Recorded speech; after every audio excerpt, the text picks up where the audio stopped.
నమస్కారం, నమిత న్యూస్ వార్తలకు స్వాగతం. నా పేరు సుమలత. వార్తల్లో ముందుగా హెడ్లైన్స్.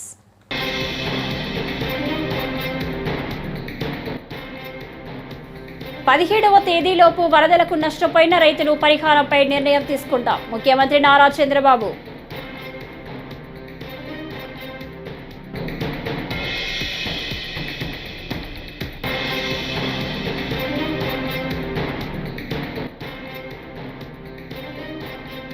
తెలంగాణ సీఎం రేవంత్ రెడ్డికి ₹1 కోటి చెక్ అందించిన పవన్ కళ్యాణ్.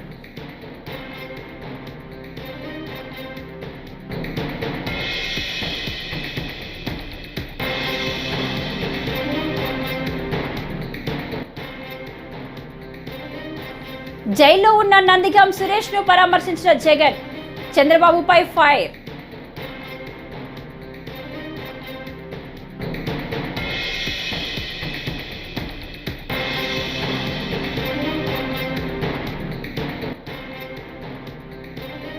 నందిగం సురేష్ ఏమైనా స్వాతంత్ర సమరయోధుడా? పరామర్శకు జగన్ రావడం సిగ్గుచేటు. మంత్రి మండివల్లి.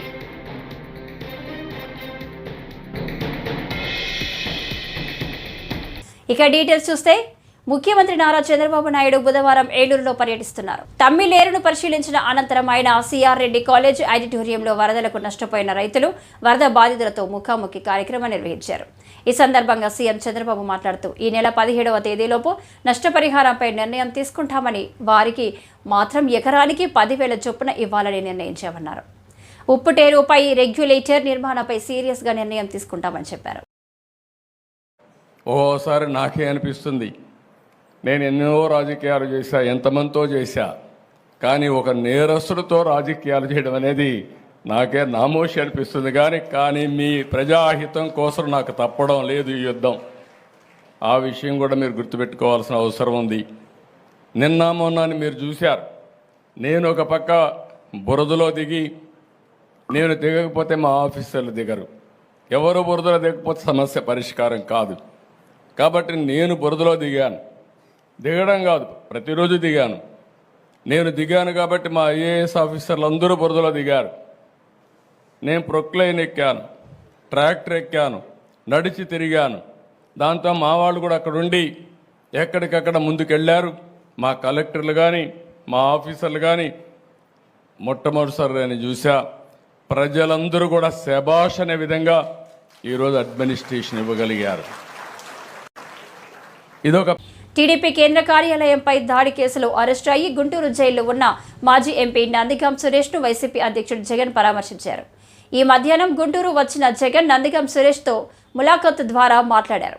ధైర్యంగా ఉండాలని నందిగం సురేష్కు సూచించారు. పార్టీ అన్ని విధాల అండగా ఉంటుందని భరోసా ఇచ్చారు. అనంతరం జైలు వెలుపల జగన్ మీడియా సమావేశం నిర్వహించారు. చంద్రబాబు తప్పుల నుంచి దృష్టి మరల్చేందుకే 4 ఏళ్ల నాటి కేసును తిరిగా దోచాడని ఆరోపించారు. అక్రమ కేసు బనాయించి ఒక దళిత నేతను అరెస్టు చేశారని ఆగ్రహం వ్యక్తం చేశారు. పరిపాలన ఎంత గాలికి వదిలేశాడు అని అంటే, ఇదే పెద్ద మనిషి చంద్రబాబు నాయుడుకు తుఫాను వస్తూ ఉంది అని సంకేతం తెలుసు. బుధవారం నాడే తుఫాను, శుక్రవారం సాయంత్రం నుంచి తుఫాను రాబోతా ఉంది, భారీ స్థాయిలో వర్షాలు పడతాయి, అతి భారీ వర్షాలు కురుస్తాయి శుక్రవారం సాయంత్రం నుంచి అని తనకు అలర్ట్ వచ్చింది. బుధవారం నాడే చంద్రబాబు నాయుడు దగ్గర బుధవారము, గురువారము, శుక్రవారం మధ్యాహ్నం దాకా టైం ఉండేది. కానీ చంద్రబాబు నాయుడు గారు అనే వ్యక్తి ఎంతగా ఈ మనిషి రెడ్ బుక్ పాలన మీద ధ్యాస పెడతా ఉన్నాడో తప్ప ప్రజల మీద, ప్రజల అగసాట్ల మీద ధ్యాస పెట్టడం లేదన్న దానికి ఇదే నిదర్శనం. 2.5 రోజు టైం ఉన్నా కూడా, బుధవారము, గురువారము, శుక్రవారం మధ్యాహ్నం దాకా టైం ఉన్నా కూడా చంద్రబాబు నాయుడు గాలికి వదిలేసాడు ప్రజలను. తాను అదే రోజే, బుధవారం రోజే, అలర్ట్ వచ్చిన రోజే తాను రివ్యూ మీటింగ్ తీసుకుని ఉంటే డ్యాములన్నీ ఒకవైపున నిండి ఉన్నాయి అనే సంగతి తనకు తెలుసు. పై రాష్ట్రాల నుంచి, మహారాష్ట్ర నుంచి, కర్ణాటక నుంచి, తెలంగాణ నుంచి నీళ్లు వస్తున్నాయని సంగతి తెలుసు. మాన్సూన్ వల్ల అటు పై రాష్ట్రాల నుంచి వరదలు వస్తూ ఉన్నాయనే సంగతి తెలుసు. మన రాష్ట్రంలో కూడా తుఫాన్ రాబోతా ఉంది అనే సంగతి కూడా తెలుసు. మరి అలాంటప్పుడు చంద్రబాబు నాయుడు ఏం చేయాలి? బుధవారం రోజు రివ్యూ తీసుకుని రెవెన్యూ సెక్రటరీని, చీఫ్ సెక్రటరీని, ఇరిగేషన్ సెక్రటరీని, హోమ్ సెక్రటరీని వీళ్ళందరినీ కూడా పిలిచే కార్యక్రమం చేయాలి. వీళ్ళందరితో రివ్యూ తీసుకుంటే వీళ్ళందరూ ఆ తర్వాత కలెక్టర్లతో వెళ్ళి కలెక్టర్లతో వీళ్ళంతా కూడా చేయాల్సిన పనులు చేస్తారు. ఇరిగేషన్ సెక్రటరీ ఉన్న డ్యాములను ఖాళీ చేయిస్తాడు. శ్రీశైలంలోను, నాగార్జున సాగర్లోను, పులిచింతల్లోను 3 డ్యాముల్లోనూ కనీసం ప్రతి డ్యామ్లోనూ ఒక 25-30 టీఎంసీలు తగ్గించుకుంటూ వచ్చి కనీసం ఒక 80-90 టీఎంసీలు మేరకు తగ్గించి ఈ 3 డ్యాముల్లో కలిపి ఒక ఫ్లడ్ కుషన్ మెయింటైన్ చేస్తాడు. అక్రమ నిర్మాణాలను ఎట్టి పరిస్థితుల్లోనూ వదిలిపెట్టబోమని, కూల్చివేత తప్పదని తెలంగాణ ముఖ్యమంత్రి రేవంత్ రెడ్డి పేర్కొన్నారు. ప్రాజెక్టుల వద్ద ఫామ్ హౌస్లు కట్టుకుంటూ డ్రైనేజీని గండిపేటలో కలుపుతున్నారని ఆరోపించారు. అలాంటి వాళ్ళు అక్రమ నిర్మాణాల నుంచి తమకు తాముగా తప్పుకుంటే గౌరవంగా ఉంటుందని చెప్పారు. నిబంధనలను బేఖాతరు చేస్తూ కట్టిన నిర్మాణాలను కూల్చివేయడం తప్పదన్నారు. వాటిపై కోర్టుకు వెళ్లినా విడిచిపెట్టే సమస్య లేదని, న్యాయస్థానాల్లోనూ పోరాడతామని స్పష్టం చేశారు. ఈ తెలంగాణ రాష్ట్రం పచ్చగా ఉండాలన్నా, పచ్చడి పంటలు పండాలన్నా ప్రాజెక్టులతో పాటు చెరువులను, కుంటలను కాపాడుకునే బాధ్యత మన మీద ఉన్నది. నిన్న మన మీరందరూ చదివి ఉండొచ్చు, చూసి ఉండొచ్చు. రేవంత్ రెడ్డి గారికి ఏమొచ్చిందయ్యా, హైడ్రా పేరు మీద మే చెరువుల్లో విలాసవంతమైన విల్లాలు కట్టుకుంటే ఆయన నేల గూలుస్తున్నాడు అని. ఒకనాడు ఎక్కడి నుంచి హైదరాబాద్ నగరానికి తాగునీళ్ళు వచ్చేది కాదు.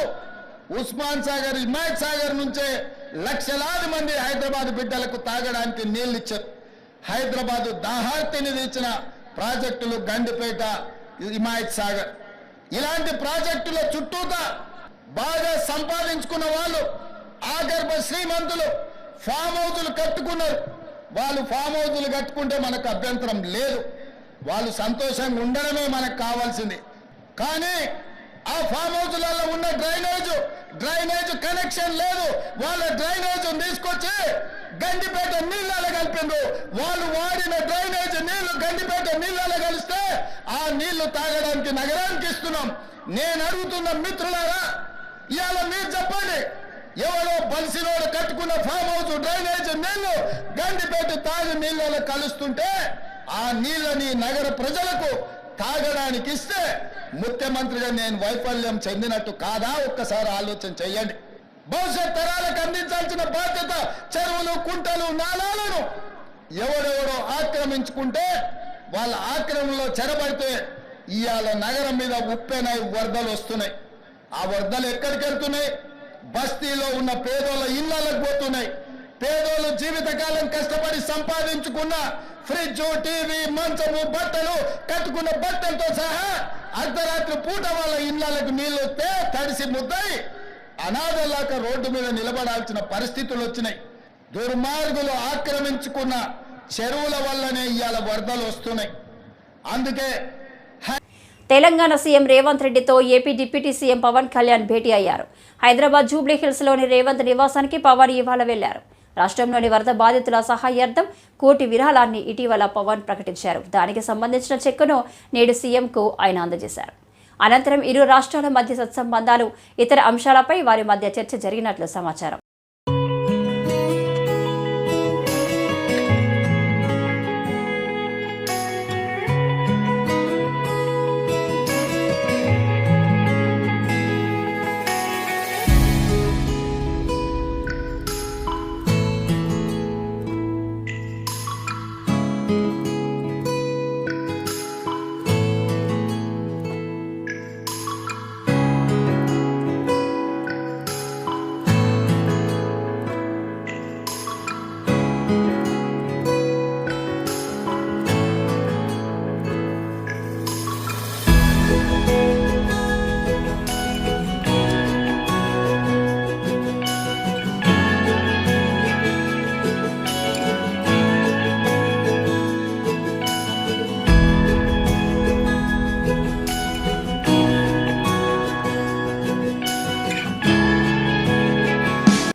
టీడీపీ ప్రధాన కార్యాలయంపై దాడి కేసులో అరెస్టైన మాజీ ఎంపీ నందిగం సురేష్ను వైసీపీ అధ్యక్షుడు జగన్ ఇవాళ గుంటూరు జైల్లో పరామర్శించడం తెలిసిందే. దీనిపై మంత్రి మండిపల్లి రాంప్రసాద్ రెడ్డి తీవ్రస్థాయిలో ధ్వజమెత్తారు. నందిగం సురేష్ ఏమైనా స్వాతంత్ర సమరయోధుడా? అతడిని పరామర్శించేందుకు జగన్ రావడం సిగ్గుచేటు అని విమర్శించారు. వరదలు పోటెత్తి ప్రజలు కష్టాల్లో ఉంటే పట్టించుకోని జగన్ రెడ్డి 2 ఘటనల్లో నిందితుడిగా ఉన్న వ్యక్తిని పరామర్శించడానికి వచ్చి ప్రభుత్వంపై అవాకులు చవాకులు పేలుతున్నాడంటూ మండిపడ్డారు. 1957 సంవత్సరంలో కృష్ణానదిపై ప్రకాశం బ్యారేజ్ను నిర్మించడం జరిగింది. ఈ రోజుటికి ప్రకాశం బ్యారేజ్ అంటే కృష్ణా గుంటూరు జిల్లా వాసులకు ఒక జీవనాడి లాంటిది. ఎందుకంటే దానివల్ల సుమారు 20 లక్షల ఎకరాల భూములకు నీరు అందిస్తున్నాం, లక్షలాది మందికి తాగునీరు కూడా ఇస్తున్నామంటే అది కేవలం ప్రకాశం బ్యారేజ్ వల్లే. ఈరోజు వర్షాలతో ప్రకాశం బ్యారేజ్ పూర్తిగా నిండిపోతే ఆ బ్యారేజ్నే నామరూపాలు లేకుండా చేయాలని కుట్ర పందింది ఎవరో మీ అందరికీ తెలియజేస్తున్నాం. ముఖ్యంగా జగన్మోహన్ రెడ్డి అనే వ్యక్తి ప్రభుత్వాన్ని కోల్పోయిన తర్వాత, ప్రతిపక్షం లేక ఉన్న తర్వాత ఇలాంటి ఎన్నో దుర్మార్గమైన చర్యలకు ఆయన యొక్క నాయకులు అయితేనే పాల్పడుతున్నారంటే దాంట్లో ఏ విధమైన అతిశయోక్తి లేదు. ఎందుకంటే దానికి ఉదాహరణే మొన్న 10 రోజుల ముందు జరిగిన విషయాలన్నీ మీ దృష్టికి తీసుకొని పోతున్నా. ముఖ్యంగా ఆ రోజు సెప్టెంబర్ 2వ తారీఖున భారీ వర్షాల వల్ల ప్రకాశం బ్యారేజ్ నిండడం జరిగింది. ఆ రోజున తెలుగుదేశం పార్టీ ప్రభుత్వం ఉంది. ఇప్పుడు ప్రతిపక్షంలో ఉన్న జగన్మోహన్ రెడ్డి అనుచరులు ఎవరైతే ఉన్నారో తలసిల రఘురాం, ఆయన గురించి మీకు చెప్పనవసరం లేదు. గత 5 సంవత్సరాల ముందు ప్రభుత్వం ఎప్పటి నుంచి ఉన్నిందో అప్పటి నుంచి ఇప్పటి వరకు కూడా జగన్మోహన్ రెడ్డికి పర్సనల్ అసిస్టెంట్గా ఒక ఎమ్మెల్సీగా వ్యవహరిస్తున్న అతను తలసిల రఘురాం అంటే. ఆ తర్వాత నందిగామ సురేష్ జీవితం అంతా ఒక క్రైమ్ స్టోరీ. ఎందుకంటే ఆ రోజు తెలుగుదేశం పార్టీ ఆఫీస్ ఏపీలో వరదలు అతలాకుతలం చేస్తే కేంద్రం ఏమాత్రం పట్టించుకోవడం లేదని ఏపీ కాంగ్రెస్ అధ్యక్షురాలు వైఎస్ షర్మిల ధ్వజమెత్తారు. కేంద్ర ప్రభుత్వానికి విజయవాడ రైల్వే డివిజన్ ద్వారా ఏడాది 6,000 కోట్లు ఆదాయం వస్తుంది. రైల్వే శాఖ సరఫరా చేసే రైల్ నీరు ప్లాంట్ మా విశాఖపట్నంలోనే ఉంది. మన విజయవాడ డివిజన్ ద్వారా ఇంత పెద్ద మొత్తంలో ఆదాయం వస్తుంటే వరద బాధితులకు కనీసం మంచినీరు అందించడానికి కూడా కేంద్రం ముందుకు రావడం లేదు.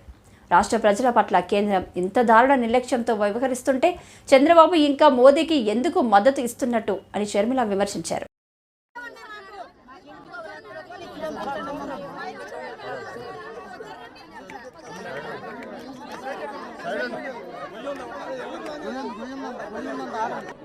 పంట నష్టమైతేనేమి ఇలా ఒక రకంగా కాదు, ఎన్నో రకాలుగా ప్రజలు ఈరోజు దెబ్బతిన్నారు. మరి విజయవాడ నగరంలో మన రాష్ట్రానికి విజయవాడ నగరం రాజధాని, పక్కనే ఉంది అమరావతి. మరి అలాంటప్పుడు ప్రధాన నగరమైన విజయవాడకు, ఆంధ్ర రాష్ట్రానికి చెందిన ప్రధాన నగరమైన విజయవాడకు ఇంత నష్టం జరిగితే మరి పాలకులు ఏం చేస్తున్నారు? చంద్రబాబు గారు ఇప్పటికే 6,800 కోట్ల రూపాయల వరకు నష్టం జరిగింది అని ఇనిషియల్ గా ఒక ఫిగర్ కి అరైవ్ కావడం జరిగింది.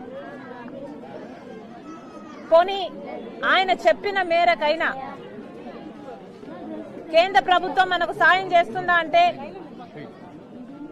వాళ్ళ టీంలు వస్తున్నారు, అంచనాలు వేసుకుంటున్నారు, వెళ్ళిపోతున్నారు తప్పితే ఒక్క రూపాయి కూడా ఇంతవరకు సాయం చేసింది లేదు. ఎందుకు ఇంత చిన్న చూపు అని అడుగుతున్నాం. పక్కన బీహార్ కు 10,000 కోట్ల రూపాయలు ఇచ్చారు, మరి ఆంధ్ర రాష్ట్రానికి ఎందుకు ఇవ్వటం లేదు? ఆంధ్ర రాష్ట్రం ఈరోజు బీజేపీ పార్టీకి ఎంపీలను ఇస్తే కదా ఈరోజు బీజేపీ పార్టీ అధికారంలో ఉంది. మరి అలాంటప్పుడు ఆంధ్ర రాష్ట్రం పట్ల మీకు ఎందుకింత సవతి తల్లి ప్రేమ, ఎందుకింత చిన్న చూపు? ఇది ఆంధ్ర రాష్ట్రాన్ని అవమానించడం కాకపోతే ఏమిటి అని అడుగుతున్నాం. మోడీ గారు ఎక్కడెక్కడో తిరుగుతున్నారు, మన రాష్ట్రానికి ఎందుకు రావటం లేదు? ఆంధ్ర రాష్ట్రంలో ఎందుకు అడుగు పెట్టడం లేదు? మీరు ఇదివరకు ఇచ్చిన హామీలన్నీ తొంగలో తొక్కారు కాబట్టి ఇప్పుడు వచ్చి హామీలు ఇచ్చినా కూడా వాటికి విలువ ఉండదు కాబట్టే మోడీ గారు మన రాష్ట్రానికి రావటం లేదా? 10 సంవత్సరాలు ప్రత్యేక హోదా దగ్గర నుంచి 2 కోట్ల ఉద్యోగాల సంవత్సరానికి వరకు ప్రతిదీ అన్నిట్లోనూ మోసం చేశాడు మోడీ గారు. ఇప్పుడు ఆంధ్ర రాష్ట్రం ఇచ్చిన ఎంపీలతో అధికారం అనుభవిస్తూ కూడా విజయవాడ ఇంద్రకిలాద్రి కనకదుర్గ అమ్మవారిని సినీ హీరో సాయి దుర్గ తేజు దర్శించుకున్నారు. ఆలయ అధికారులు ఆయనకు స్వాగతం పలికారు. దర్శనం అనంతరం వేద పండితులు ఆశీర్వచనం ఇచ్చారు. అనంతరం విజయవాడ వాంబే కాలనీలో వరద బాధితులను దుర్గతేజ్ పరామర్శించారు. వాంబే కాలనీలో అమ్మ ప్రేమ ఆదరణ సంస్థ వృద్ధాశ్రమంలో వృద్ధులతో మాట్లాడి యోగక్షేమాలు తెలుసుకున్నారు. వృద్ధుల సహాయార్థం 2 లక్షల చెక్కును ఆశ్రమానికి అందించారు.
గోదావరి జిల్లాల పర్యటనకు వచ్చిన సీఎం చంద్రబాబు వర్షాలకు దెబ్బతిన్న ప్రాంతాలను పరిశీలిస్తున్న సీఎం కొల్లేరు పరివాహక ప్రాంతాలను ఏరియల్ సర్వే ద్వారా పరిశీలించిన సీఎం రోడ్డు మార్గంలో తమ్మిలేరు వరద ప్రవాహాన్ని పరిశీలించారు.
కొల్లేరు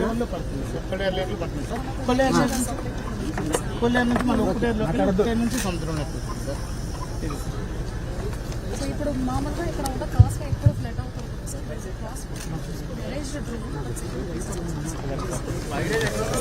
సార్ కాస్ట్ తమిళ ట్యాంకు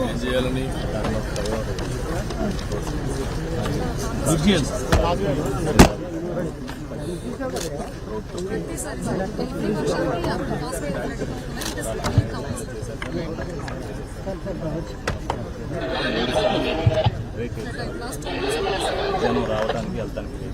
మానవతా దృక్పథంతో విజయవాడ బాధిత ప్రాంతాల్లో సేవలందించడానికి వెళ్లిన మున్సిపల్ కార్మికుల్లో కొందరు అనారోగ్య సమస్యలతో తిరిగి వచ్చేస్తే వారికి కార్పొరేషన్ అధికారులు నోటీసులు జారీ చేయడం సిగ్గుచేటు అని రూరల్ సిఐటియు కార్యదర్శి కె కుమార్ ఆందోళన వ్యక్తం చేశారు. బుధవారం ఈ విషయమై నెల్లూరు కార్పొరేషన్ కార్యాలయం వద్ద సిఐటియు ఆధ్వర్యంలో కార్మికుల ధర్నా చేపట్టారు. ఇక్కడ ఉండేటువంటి కమిషనర్ గారు వీళ్ళందరూ కూడా దాదాపు 400 మంది కార్మికులను అక్కడికి తీసుకొని వెళ్ళారు. 3 రోజులు మాత్రం మీరు పనిచేయండి, తర్వాత మిమ్మల్ని అందరూ కూడా ఇళ్ళ పంపించేస్తామని చెప్పేసి ఎటువంటి ఇది లేకుండా వాళ్ళు తీసుకొని రావడం జరిగింది. దాదాపు 10 రోజులుగా వస్తున్న వాళ్ళకి అక్కడ కనీసం తాగేదానికి మంచినీళ్ళు ఇవ్వటం లేదు. ఉదయం 7 గంటల నుంచి పనులు ప్రారంభిస్తే సాయంత్రం 9 గంటల దాకా 4 గంటలకు 5 గంటలకు భోజనం వస్తూ ఉంది. వాళ్ళు అది కూడా పాసిపోయిన అన్నం పెడతా ఉన్నారు. నిన్న నెల్లూరు కార్మికులు ఏదైతే వాంబే నగర్లో కేటాయించారో అక్కడ అందరం కూడా అన్నం ముందర పెట్టి ధర్నా చేయడం జరిగింది.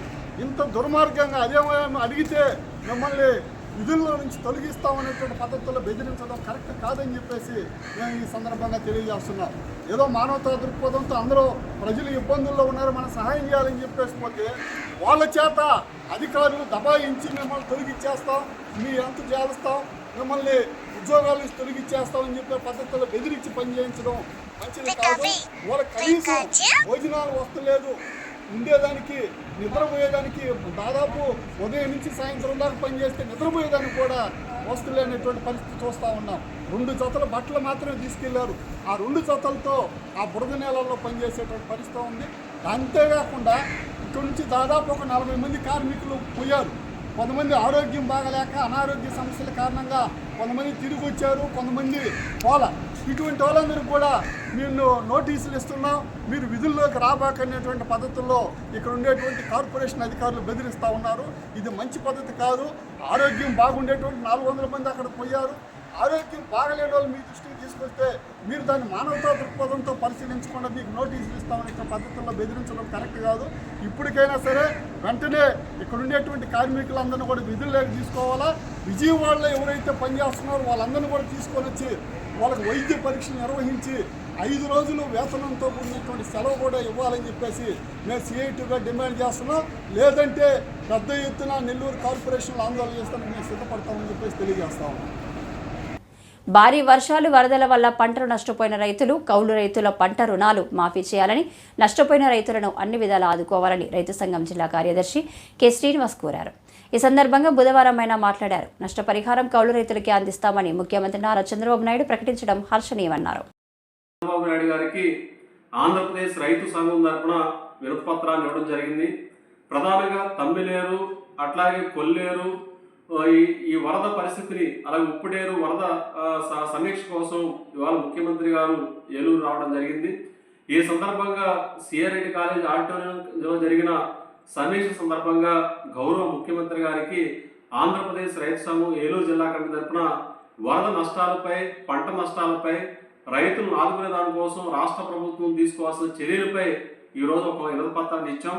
ప్రధానంగా ఈరోజు పంట నష్టాలకు సంబంధించి వరి పంటకి ఎకరానికి 10,000 రూపాయలు, హెక్టార్కి 25,000 రూపాయలు నష్టపరిహారం ఇన్పుట్ సబ్సిడీ పెంచుతున్నట్లుగా ముఖ్యమంత్రి గారు ప్రకటించారు.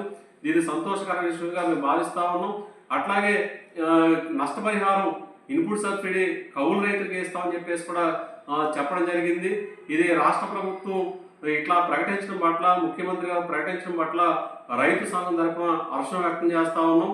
అయితే ఈరోజు పంట నష్టాలు ఈ కాలంలో, ఈ ఖరీఫ్ సీజన్లో అనేక సందర్భాల్లో వచ్చిన భారీ వర్షాల వల్ల జిల్లాలో వేలాది ఎకరాల్లో పంటలకు తీవ్ర నష్టం జరిగింది.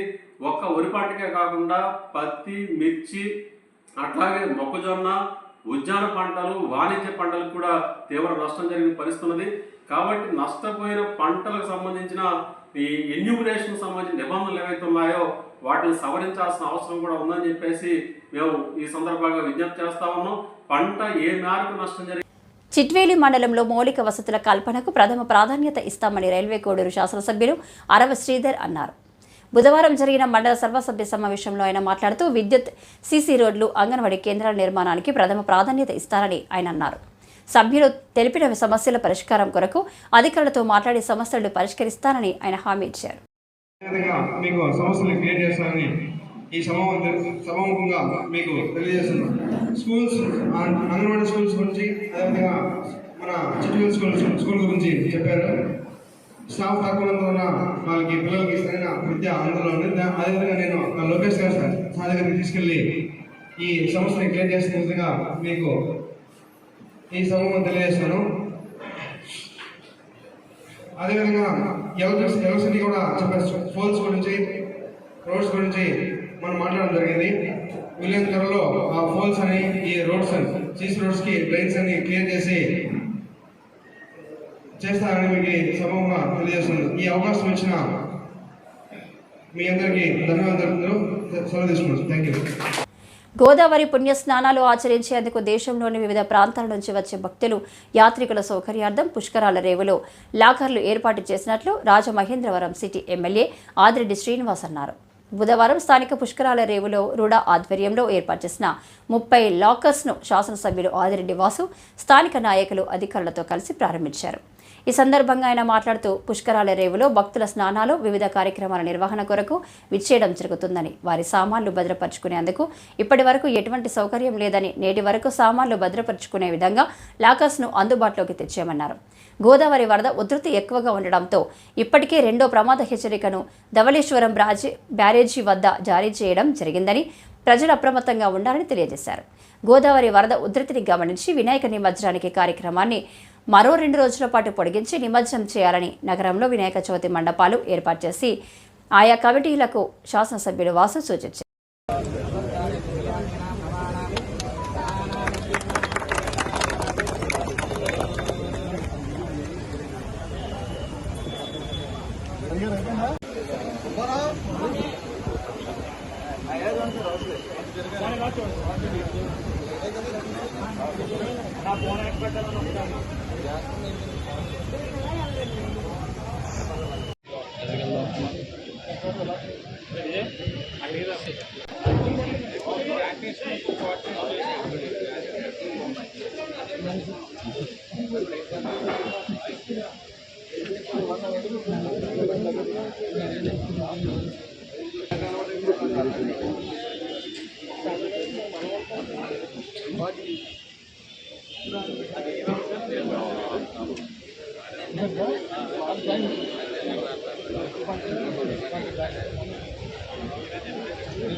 ఈ వార్తలు ఇంతటితో సమాప్తం. నమస్కారం.